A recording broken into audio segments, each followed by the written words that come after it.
All right, so first thing this morning I put on the rear end cover, and now I've got it full of 80-90 gear oil, and man does that look good. That thing looks really good, man. So it has a nice breakup with the rear end cover being like a semi-gloss black, and then the orange or copper in the bow tie is not overwhelming, it's just right. But man, I like it. It looks really, really nice. So, you know, if somebody at the show or cruising or whatever bends down, that's what they're gonna see. That's pretty cool. So I used some stainless button heads and I polished each one of them on the buffing wheel, and I put stainless lock washers on it.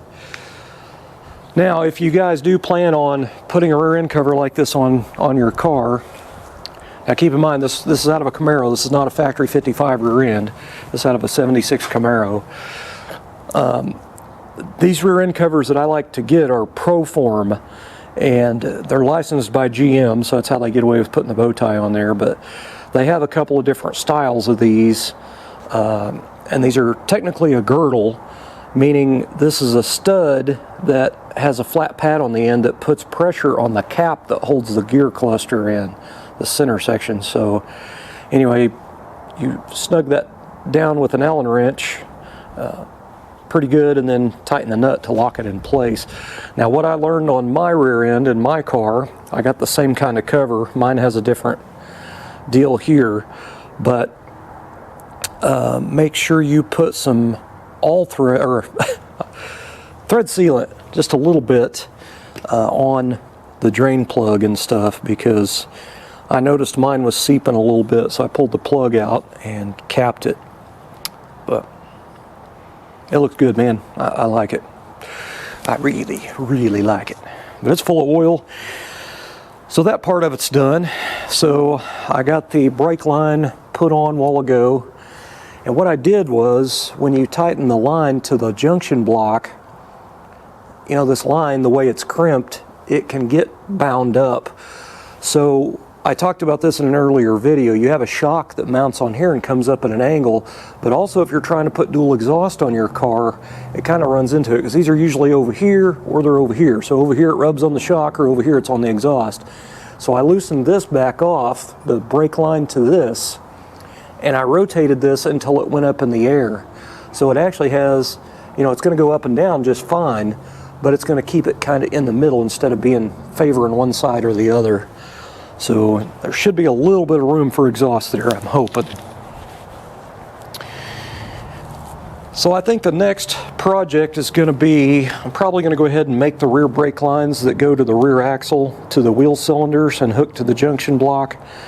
So I'm going to go ahead and see if I got some brake line sticks here and get those started. I've got a brand new brake line flaring tool that I haven't even taken out of the wrapper yet. I bought it several months ago because I got to make all the brake lines for my wife's 55 four-door. Right here. I got this from Speedway, I believe, if I remember right. It's a K-Tool International, but this is that one that has the rotating head on it, and it double flares and stuff. So anyway, this is the 45-degree one. Keep in mind they'll have a 37 and a 45. The 37 is for stainless steel. The 45 is for like steel, and it looks like it shows copper here, but anyway. So I'm kind of excited to use that, because all the way up until now I've used old, you know, the cheapy, crappy ones that are like 20 bucks, and sometimes they get the flare crooked and you got to rotate it and flare it again. It's just a pain in the butt, man. It's just time to get one of these. I think this thing was around 200 bucks, but it's going to be well worth it.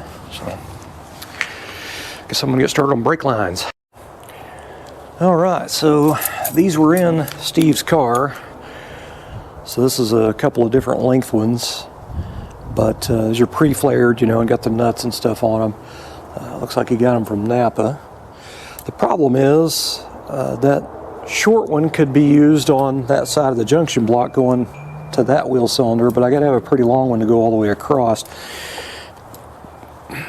The problem is the brake line on the rear, or on the frame, is that Teflon coated brake line, and I gotta say, I really like that stuff. I like the look of it because it has a gray color, green color to it. It looks industrial to me, but the other thing about it is the Teflon coating, it really flares, or I mean bends easy with the tubing bender. This here always seems to kink up, and I guess that slicker coating on there makes it flare a little easier. Now I had these 3 sticks here up on my shelf, and these I'd actually got for the 4-door, but what I think I'll do is just go ahead and use them because they're here, and then I'll just go down and replace it. So I guess I'll get started on that. The other thing about the dark color on here is it'll hide a little bit on that black rear end instead of having silver, you know, sticking off and showing real big. So, I mean, nobody wants to look at brake lines going across there, you know what I mean? I mean, you're going to see them anyway, but I'll figure something out. Well, I got sidetracked from doing brake lines to doing the front suspension here, so I'm going to be clamping my brake flaring tool in my vise, and I'm going to need a little space at the front of Steve's car, so I need to move his body back. It's on a cart, so I can push it back, but I need to get all this mess out of the way. So I had a lot of the front suspension stuff on this table, and I decided that I would go ahead and just bolt the control arms on the car, and that way they'd be out of the way, and I can fold the table up and get it out of the way and move his car back, and then have room for brake lines up front to, you know, be bending them and flaring them and all that kind of stuff, and that way I don't run into his firewall. So I started putting the lower control arm together and putting it on the car, and I thought I'd better turn the camera on and show you guys that. So I painted the control arms gloss black. This is single stage urethane shot out of a spray gun. So the gloss black on the low gloss black chassis really stands out. Now on the lower control arms on a Tri-5 Chevy on a factory chassis setup, you see a lot of the control arm right here. When you're looking down from the top, you'll see that. So anyway, it's going to end up looking good. I still need to paint the washers and stuff for this, but anyway, I replaced the bolts in the chassis with grade 8 hardware, which comes in a gold CAD. And I bought these online on eBay. There's a River City Fastener, as I think the name of the place, and I buy hardware from them a lot, and they ship out pretty quick. But anyway, these are fine thread, just like factory. There's 7/16 by 20, I think. Yeah, 7/16 by 20. There's 2 different lengths on these lower control arms for your factory ones. So anyway, I did replace them with fine thread. You always want to put fine thread on your stuff, on your chassis, because it's more surface area and it's safer. That's the way the factory did it, so that's the way I'm doing it. But I got the lock washers, the nuts, and the bolts. But anyway, I don't have these tight yet. I just kind of run them on there, but you can kind of get the idea of how it looks.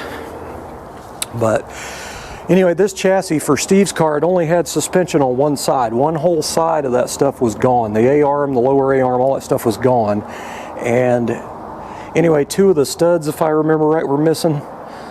These bolts that go in here for your upper control arms, and this is where your shim packs go when they're aligned the front end. These are not just a regular bolt. You can use a regular bolt, but as long as it's grade 8, I wouldn't put a grade 5 in there, and I sure wouldn't put a stainless steel from the hardware store bolt in there, because it's a grade 2. That would not hold up. That thing would shear off. But anyway, this is the original ones, and all I did was wire wheel them, and then I painted them with etching primer black. So they look kind of nice. Now these are knurled. See that? See that knurling right there? So anyway, when you put these in, they go in from the back, and they'll go up there, and I just kind of turn it until I kind of feel it grab, which it's grabbing the teeth right there. And then I'll use a brass punch and a small hammer on the head and finish seating it in there. That one's got some paint buildup, but anyway, I drove those in there, and then when I bought washers and nuts in bulk, now I have enough extra to use grade 8 brand new nuts up here, so it'll look really nice. Hardware makes a huge difference when you're trying to detail something. you know, just spray painting hardware, like spray painting bolts, and then you bolt them back on, and then you use a wrench or a socket or whatever to tighten it down. It just chews the paint up a little bit, and you usually have to go back in and touch them up with a brush and stuff. So doing brand new hardware like this, it really gives it a beautiful look in the end. So I love that kind of stuff. If you're going to put lower ball joints in your factory control arms, these things are always a little bit tricky, and I'll just tell you the way I do it. I don't care how anybody else does it, it's just the way I do it. So these lower control arm ball joints, they bolt in with 4 bolts at the top, and then they have 2 short ones on the side. The Moog ball joints always comes with hardware, but I always run the bolts from the inside out. So that's a nut, and this is all nuts on the outside of the A-arm. I always put the ball joint in and tighten up all 4 of these first. That way it pulls that ball joint up in there, because sometimes it's a little tight, especially when you've got these painted and everything. You got a little bit of mill thickness on there. But I always pull that up completely. Sometimes the bolts won't go in there, they're off just a little bit.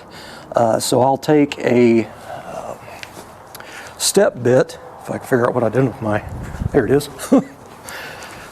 I use my impact or drill or whatever, but I use a step bit with that long reach step bit, and just open it up a little bit, just enough to clean the paint and stuff off.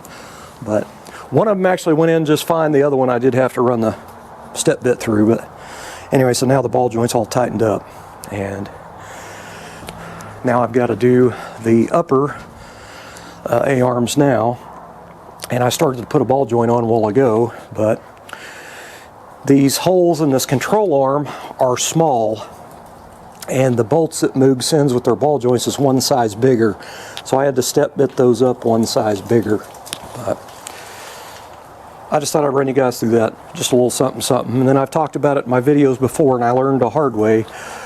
Don't ever tighten up, like when you put your suspension in, if you don't have an engine and transmission in your car and you put all brand new front suspension on, do not tighten the A-arm bolts down on these cushions all the way. You want to wait until the weight of the engine and stuff is on the car and that relaxes a little bit, then tighten those.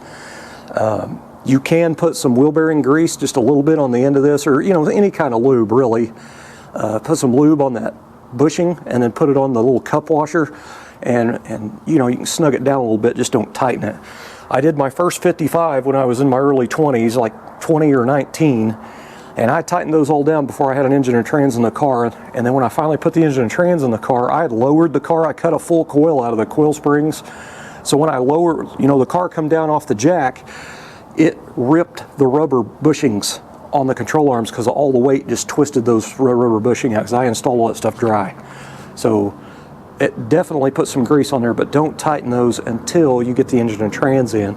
And it's a good idea that when you do get the engine and trans and stuff in on the car, to bounce the front end up and down, just kind of bounce it by hand, you know, up and down a little bit, and then tighten them. Just a tip. All right. I'll go ahead and assemble this alternator real quick. A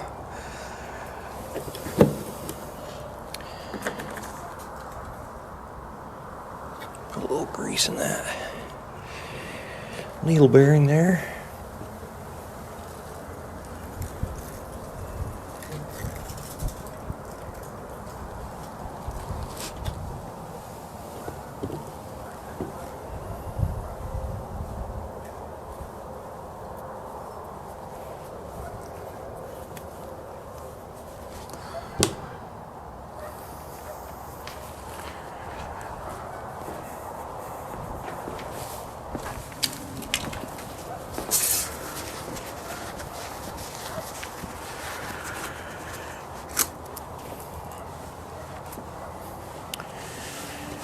Okay.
I'm going to try something a little different than here than what I normally do. I usually put the whole half together and then try to get the springs and the brushes in there and then get it pinned in place.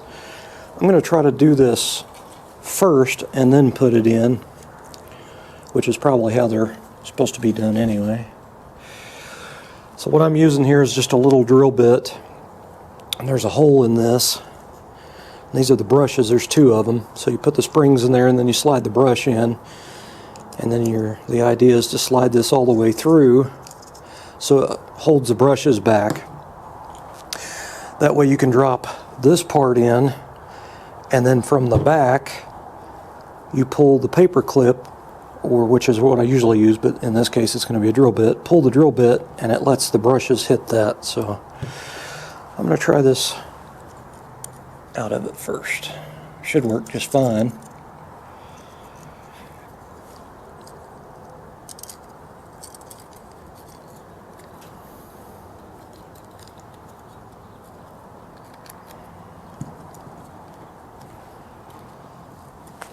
Should.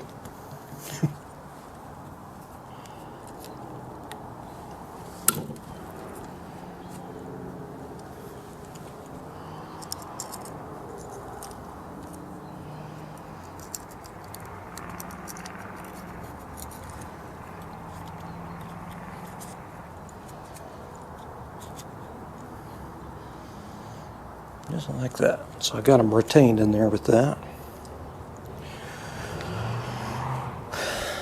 Let's see.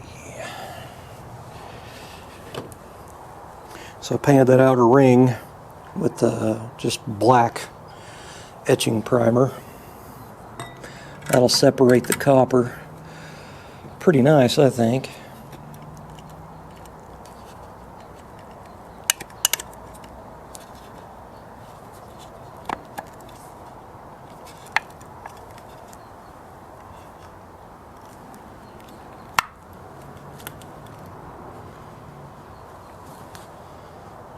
You'll just see a little bit of that. I think it'll look pretty awesome.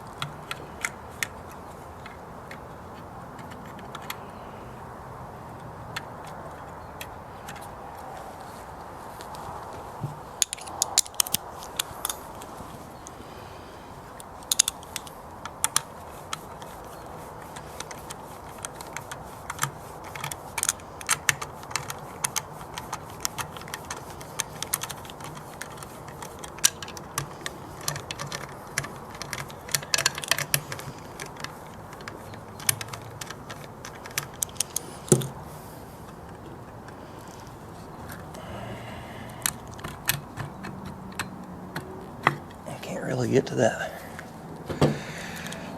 This one very good.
Train.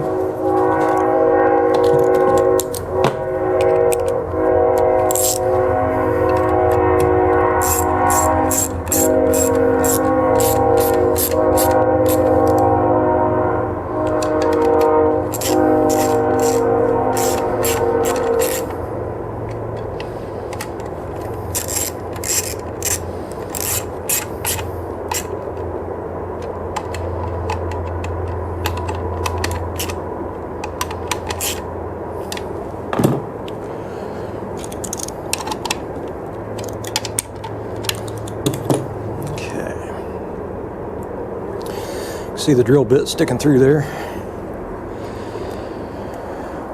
All right, I think that's it. Yay.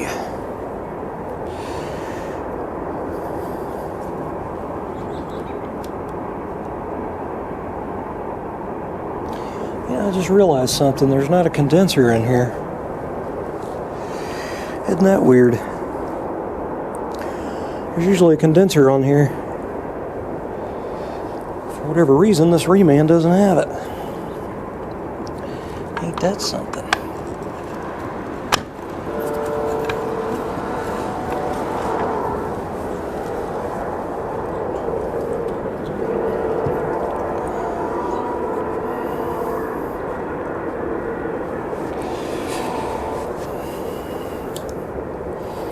So I did end up taking the bearing out in the video from yesterday.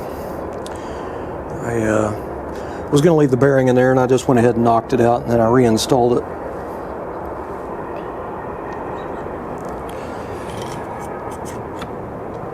It goes together a whole lot easier than it come apart.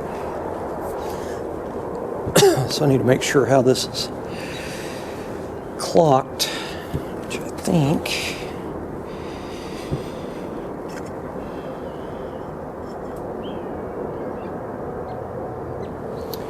I had it on the car, like, pretty sure I had it on there like that. I should have marked it, but I didn't.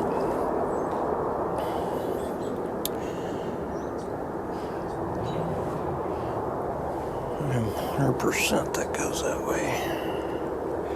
So I had the plug-in coming off the side.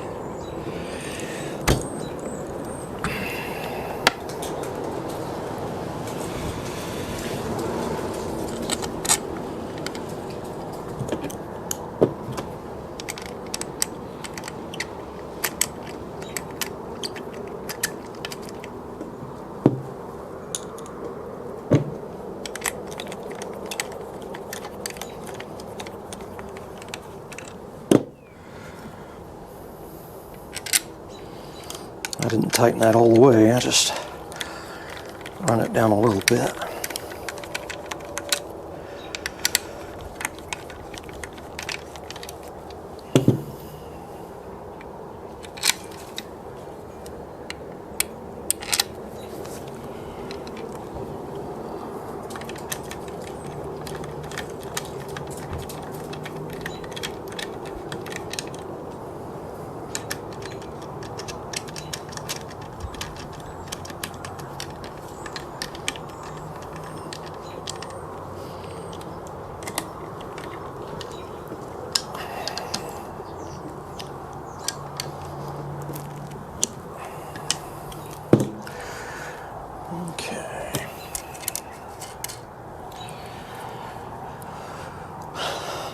It's looking pretty awesome.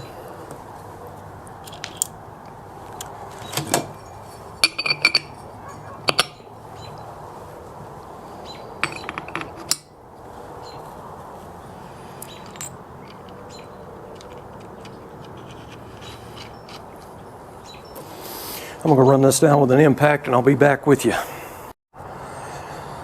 Alright, I impacted that on. So now, I'm going to grab hold of my drill bit, pull it out. Nice.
Alright, so there it is with the copper showing through the speed holes. That's a pretty nice little detailed alternator there. Really didn't take that much time to do that, but I love it with that copper showing through them speed holes. That really is pretty nice. All right.